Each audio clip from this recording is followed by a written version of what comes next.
Salut tout le monde. Donc voilà pour une nouvelle petite vidéo. Alors j'aimerais parler avec vous aujourd'hui de tous les arbres fruitiers, ce qui fait pas, et tout ce que j'ai planté en noyau aussi. Donc en moyenne ça fait un an, hein, parce que bon c'était l'année dernière à cette époque que j'ai planté mes arbres fruitiers pour que j'en avais acheté une quinzaine là. Donc je vais faire le tour avec vous et on va regarder un peu qu'est-ce que ça donne tout ça. Alors en premier temps c'est les arbres que j'avais mis dans le poulailler. Alors j'avais protégé avec des petits filets, des petits grillages plastiques comme ça. Mais donc j'avais 3 pêches de vigne. Apparemment ils sont tous foutus. Pourtant quand j'ai vu que les poules allaient un peu trop dessus, je les ai protégés avec des filets. Hein, on voit un autre là, un autre là. Mais alors est-ce que ça vient de l'été, la chaleur, le filet qu'elles ont pas aimé donc ouais les trois pourtant c'était les 3 plus beaux que j'avais mis. Donc les trois sont foutus. Donc déjà ça pas bon. Donc j'en ai encore, hein, j'en avais en pot, on va aller voir, j'en avais encore j'avais des pots ici. Alors là il me reste un qui fait quoi environ 80 cm. Donc je le garde en pot ici, à l'abri pour le moment. À côté là c'est toujours un mirabellier qui a pas poussé de l'année, quasiment très peu par rapport au reste. Alors par contre qui a très bien fait, c'est que j'avais mis des marrons. Enfin du châtaignier, exactement. Moi j'appelle toujours des marrons, mais c'est des châtaignes. Donc j'en avais planté une dizaine. Donc là j'ai dans un pot. Là j'ai séparé. Donc là j'en ai 5 là. Donc encore là j'en ai 5, j'en ai 3 là. Ou c'est le même. Non, c'était le même celui-là. Donc j'ai séparé par un pot. Donc là j'en ai remis 5 dans chaque pot, indépendant. Et il y en a 4 qui étaient vraiment plus petits que ceux-là encore. Mais vu que j'avais pas plus de pots que ça, je les ai mis dans la haie que je fais au fond, on ira voir tout à l'heure. Donc j'en ai planté 4 là-bas directement en terre. Sachant que bon, au niveau moi de mes animaux, les volailles ne vont pas là-bas et les moutons c'est toujours grillagé avant. Donc on verra bien. Donc ça, voilà, ça a 1 an. Celui-là qui a 1 an. Donc super bien fait.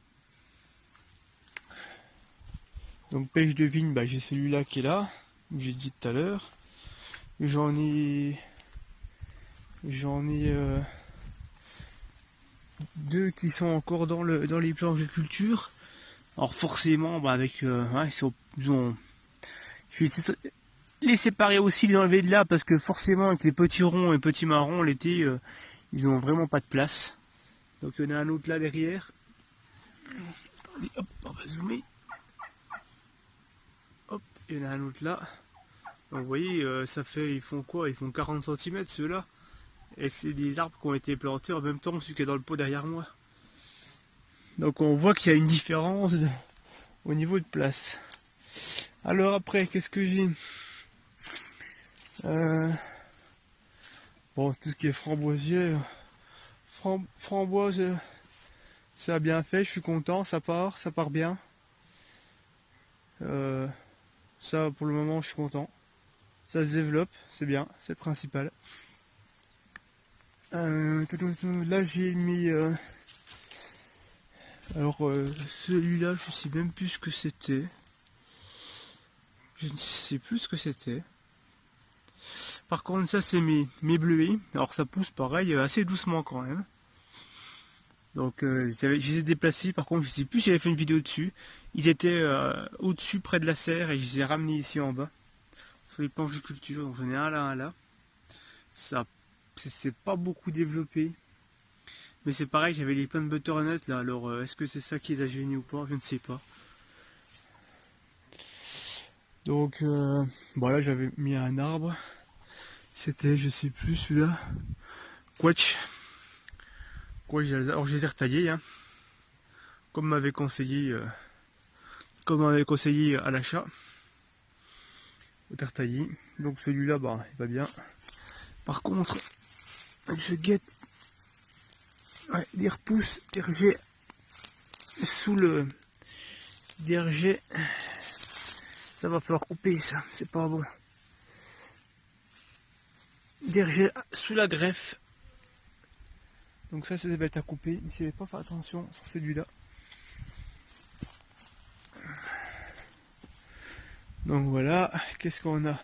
Donc c'est pareil, alors je ne vais pas remonter jusque là-haut, mais au niveau de la serre, j'avais des mirabelliers aussi en pot. Bon, ils n'ont pas évolué plus que celui-là, hein. Par contre, ils sont plusieurs dans un pot. Je pense que je vais les séparer et je vais les ramener ici. Après, qu'est-ce que... Hop, on va faire le tour. Tada. Alors, des pêches de vigne, j'en ai remis un là. Alors là, j'avais fait les 3 bacs. J'avais fait une vidéo sur ça aussi. Alors, le premier, là, j'avais un cerisier. Alors, pareil, le cerisier, mais il n'a pas fait. Donc j'ai remis un petit pêche de vigne que j'avais, mais en le mettant, j'ai cassé une branche. Donc pourquoi je l'ai remis là? Le cerisier est foutu, le cerisier, bah, je l'ai laissé à côté. Le cerisier, il avait rien du tout. Il a absolument pas fait. Il n'a jamais repris du tout.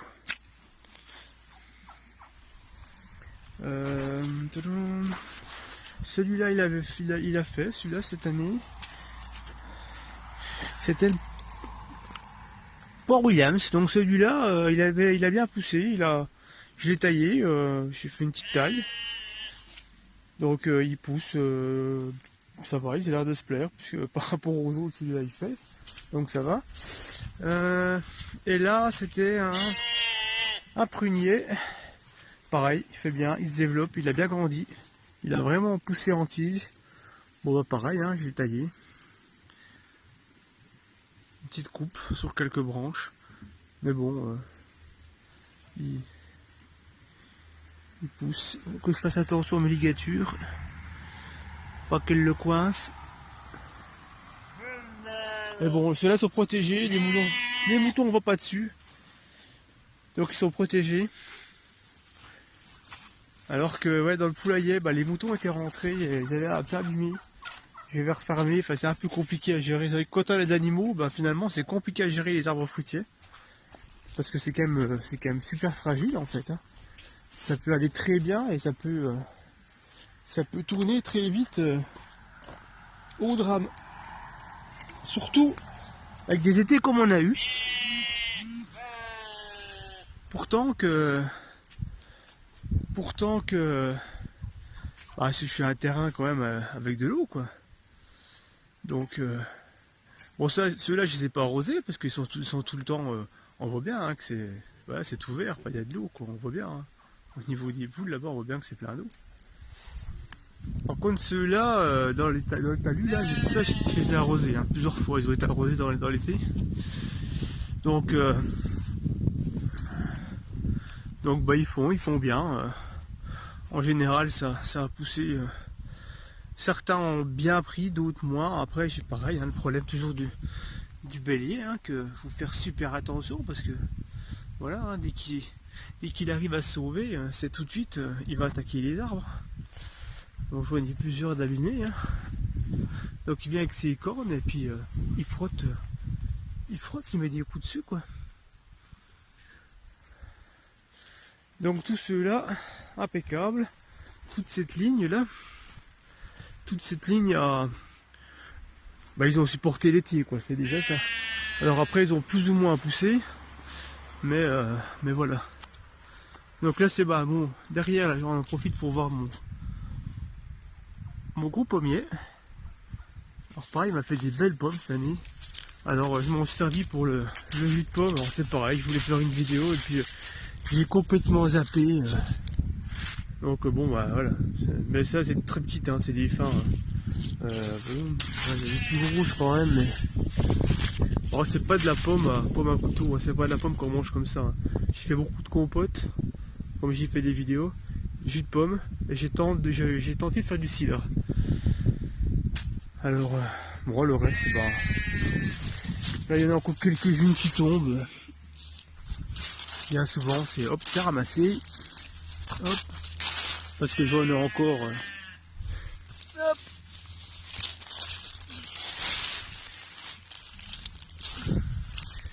J'ai fait 60 litres de. Avec l'autre pommier qui est au fond, là-bas derrière aussi. J'ai fait 60 litres de jus de pomme, j'ai dû faire une quarantaine de litres de compote de pommes. Et j'ai 30 litres de cidre en préparation. Donc on va essayer, hein. Je vais jamais le faire, on va tester.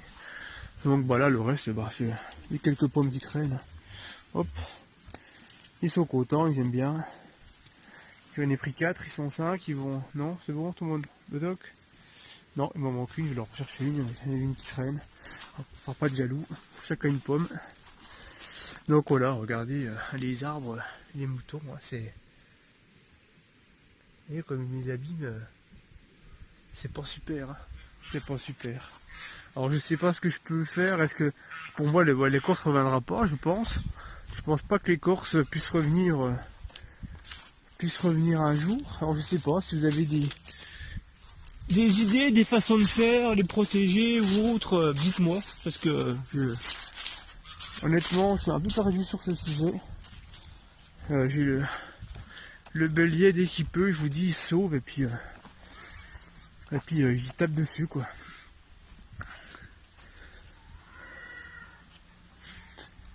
Donc ouais, j'avais deux là, je sais plus c'était quoi, j'ai marqué les étiquettes aux parties, mais je sais plus j'avais quoi, j'avais un cerisier, je crois le premier. Mais regardez, c'est voilà.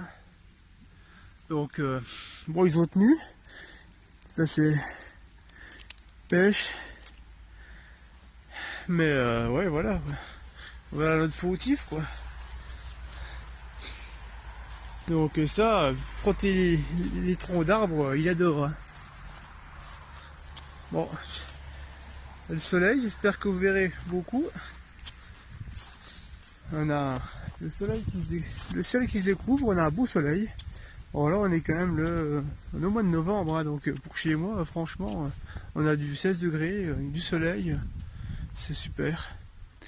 Donc voilà, on arrive sur ces arbres là. Alors celui-là, le cerisier géant, celui-là, ben, il fait, hein, pour le moment ça va, il s'y fait. Par contre les trois premiers que j'avais plantés, donc j'avais le cerisier là. Là j'avais un pêche de vigne si je me souviens bien. Alors le pêche de vigne, bah il est mort.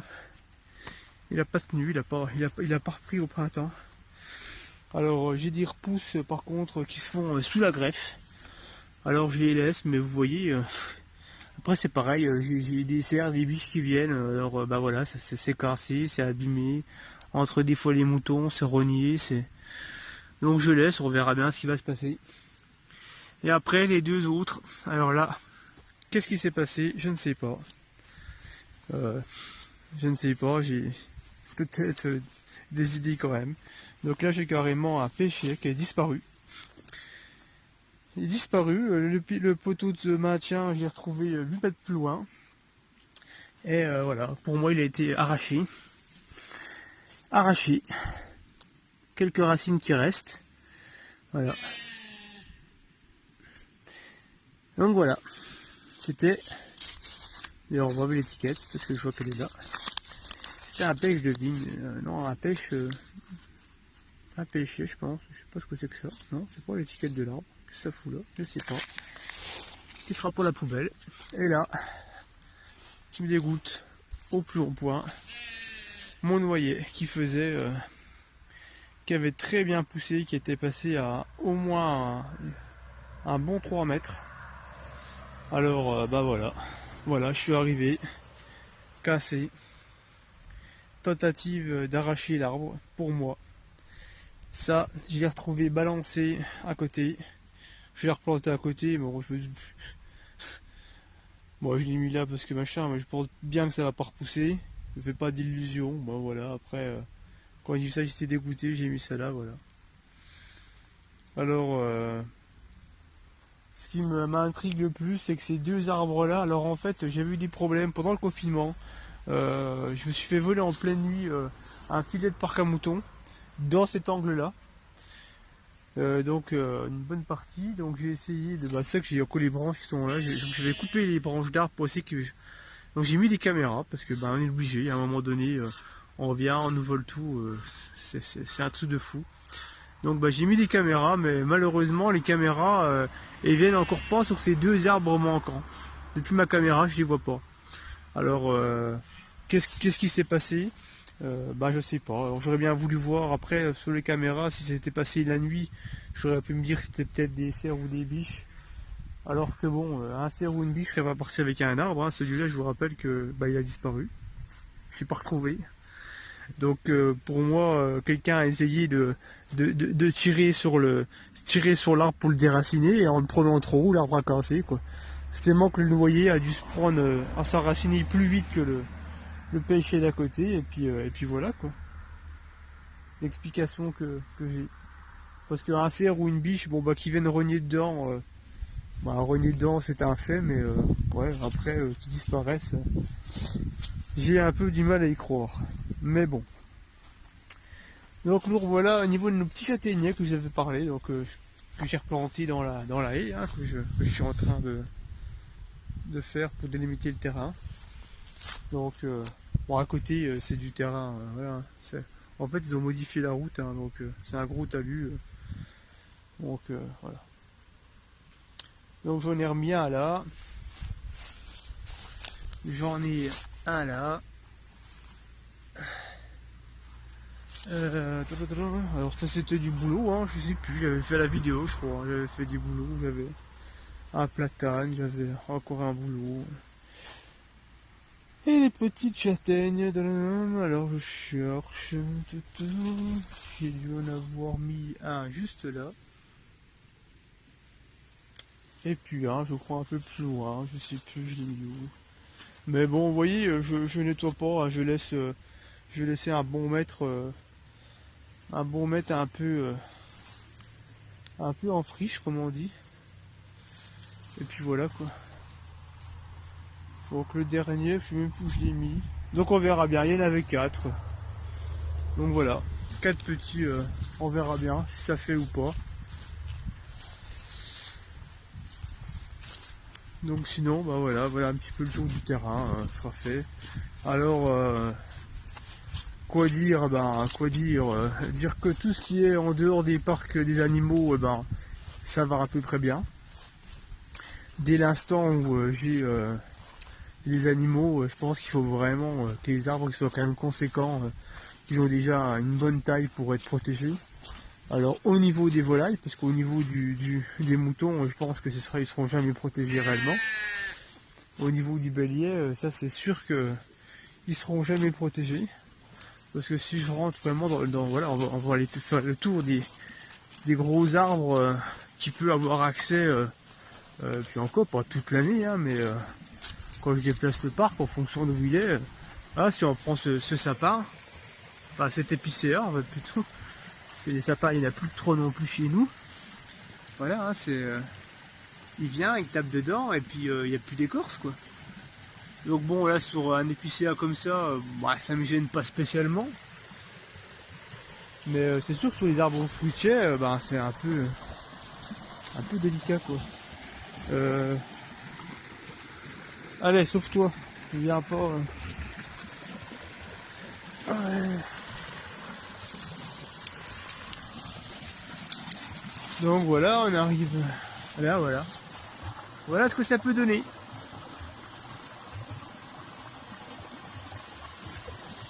Quand il a accès aux arbres. Donc là vraiment, celui-là qui est vraiment plus gros, il arrive peut-être pas à l'abîmer. Donc mais bon là c'est vraiment du gros arbre quoi déjà. Mais on voit qu'il tape, hein. On voit qu'il tape dedans. Hein. Mais l'écorce arrive à résister.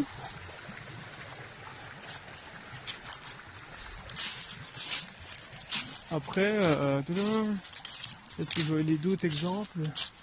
Là-bas j'ai des gros boulots où il a souvent accès. Mais ouais, voilà, après c'est compliqué à gérer. Faire un tour. Voilà, à droite c'est un peu le fouillis, c'est les enfants qui font la cabane, donc ouais, il faudrait qu'ils m'enlèvent au moins cette bâche plastique, ça me plaît pas trop. Il y a d'autres enfants qui viennent, en plus c'est un peu quand même compliqué, mais bon. Faut bien qu'ils s'amusent, mais il faut surveiller un peu qu'il n'y ait pas trop de plastique qui traîne partout. Donc voilà, c'est un endroit qu'il a souvent accès, mais vous voyez, on voit pas spécialement tout ce qui est gros, mais après c'est pareil, il y en a plusieurs, donc je pense qu'il tape pas toujours sur le même. Mais c'est vrai que là-bas dans le parc, ben, dès l'instant qu'il a accès, il va taper plus sur les petits fruitiers que sur les gros sapins qu'il y a derrière, quoi. Donc c'est plus compliqué. Parce que ici, ils sont parqués dans ce terrain, ils sont parqués au moins 6 mois de l'année, ils ont accès à ce terrain. Par rapport à l'autre côté où je les mets beaucoup plus tard dans l'année et ils passent pas non plus l'hiver. Donc ouais, tout ce qui est gros arbre, il n'y a pas de grosses marques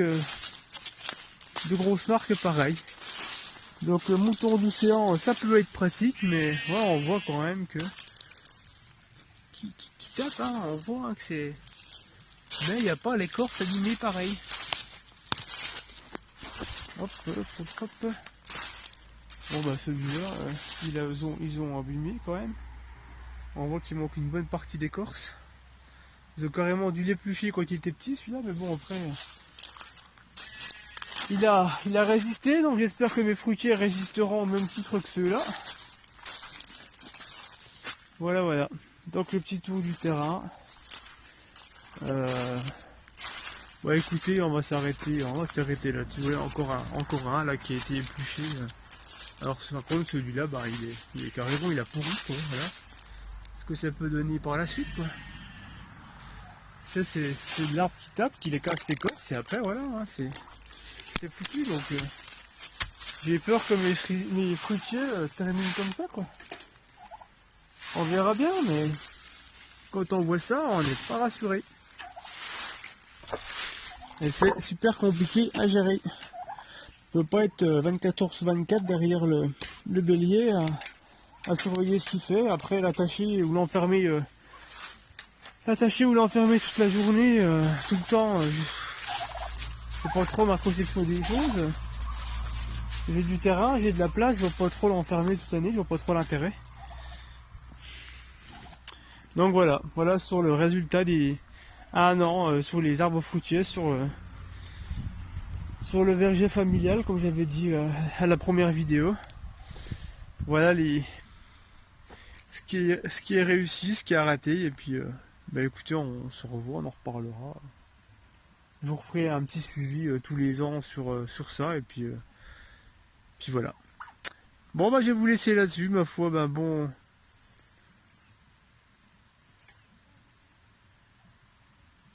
Je vous laisse là-dessus. Allez, bon courage à vous pour vos jardins, vos arbres et vos plantations. Je vous dis bonne continuation pour tout ça. À la prochaine. Pensez à un petit like, un partage si la vidéo vous plaît, si ça vous intéresse de suivre la vie du terrain. Allez, ciao, bye bye, à plus.